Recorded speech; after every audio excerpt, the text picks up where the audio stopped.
Welcome to Scrum Masters Elite _UK. Don't forget to subscribe to the channel to get updates on exciting lessons from sports, life, and resilience. I was particularly impressed by Edinburgh Rugby's comeback. Ben Vellacott's 2 tries, along with key contributions from Magnus, Bradbury and Harry Paterson, not only secured 5 valuable points but also reignited the team's belief. I saw a very clear message in that, in both sports and life, a 14-0 deficit is not the end, but sometimes just the first challenge. On the other hand, Scarlets have every right to feel regret. They did many things right. Joe Roberts' 2 tries, along with Sam Lousi's try, showed that the visitors were not inferior. I don't see them as a team sitting second from the bottom of the standings, but rather as a young squad in the process of defining their identity. Under the leadership of Nigel Davies and Dwayne, Scarlets demonstrated a commendable fighting spirit. The moment that made me reflect the most was Harry Paterson's situation. He received a yellow card for a deliberate knock-on, which might have just been an instinctive reaction, and from that, Scarlets equalized thanks to Joe Roberts' beautiful finish.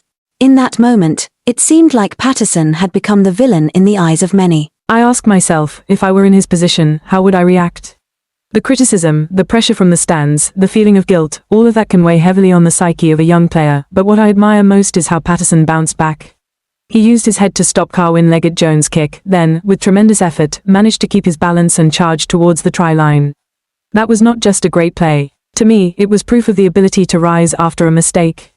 In life, no one can avoid making imperfect decisions. What matters is not how we fall, but how we choose to get back up. I was also very impressed with Archie Hughes on the Scarlets side. Every time he touched the ball, the pace of the game changed. His speed, quick touches, and playmaking ability, all of that made me feel the fresh energy of a young generation. In the absence of Gareth Davies, Hughes did not shy away from the pressure, but instead turned it into an opportunity to assert himself. The partnership between Hughes and Leggett Jones, an 18-year-old replacing Sam Costello, made me think a lot about belief in the next generation. Elite sports are always harsh, but they also open doors for those willing to step through. Leggett Jones made some good penalty kicks, despite a small mistake at the end of the game. But to me, that error didn't overshadow the potential he showed. In the Scarlets' backline, Joe Roberts and Tom Rogers, 2 players not called up for the recent Six Nations Championship, played as if they were sending a strong message. Roberts, with his speed and power, caused many problems for Scotland's defence. Rogers, who had scored a hat-trick against New Zealand last November, continued to prove his worth. I could clearly feel their hunger for recognition in every step they took. On Edinburgh's side, Magnus Bradbury is perhaps the epitome of perseverance. Although he wasn't given a chance in the Six Nations, he played with a spirit of never giving up. 13 carries, breaking through 7 defenders. Those numbers speak for themselves for a number 8.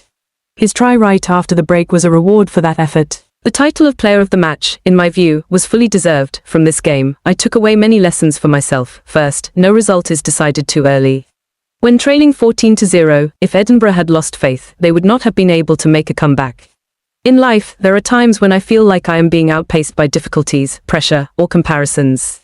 But this game reminds me that as long as there's time and will, the situation can still change. Second, mistakes are not a life sentence. Harry Paterson proved that. I learned that instead of dwelling on regret, it's important to focus on the next action. A moment of failure can be redeemed by a whole process of effort afterwards. Third, the development of young people requires both belief and opportunity. Hughes, Leggett Jones, Roberts, Rogers all showed that when given the chance, they can shine. I believe that in the broader society, providing opportunities for the younger generation is not just a sports development strategy, but also a foundation for the future of humanity. For the fans, this match also carries a clear message: support with fairness and understanding. Don't rush to turn a player into a villain after a mistake.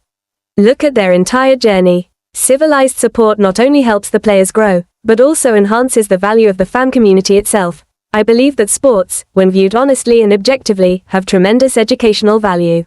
They teach us discipline, teamwork, accountability, and perseverance. The game between Edinburgh and Scarlets was not just a competition for points in the URC. To me, it was a test of character. I realized that this comeback didn't only happen on the field.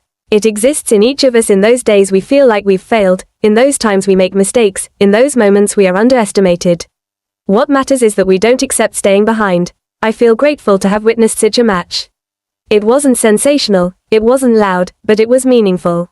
It gave me more faith that whether in sports or in life, the most lasting value is sincere effort. I want to say this: winning 14-0 and then losing, or trailing 14-0 and coming back to win, all carry valuable lessons. What matters is not the ranking, but how each person, the player, the coach, the fan grows through each challenge. That's what I learned. And personally, I believe that when we learn to view sports with that depth, we are also learning how to live better every day. Goodbye from Scrum Masters Elite_UK. Don't forget, sports teach us that every challenge is an opportunity to rise up and move forward.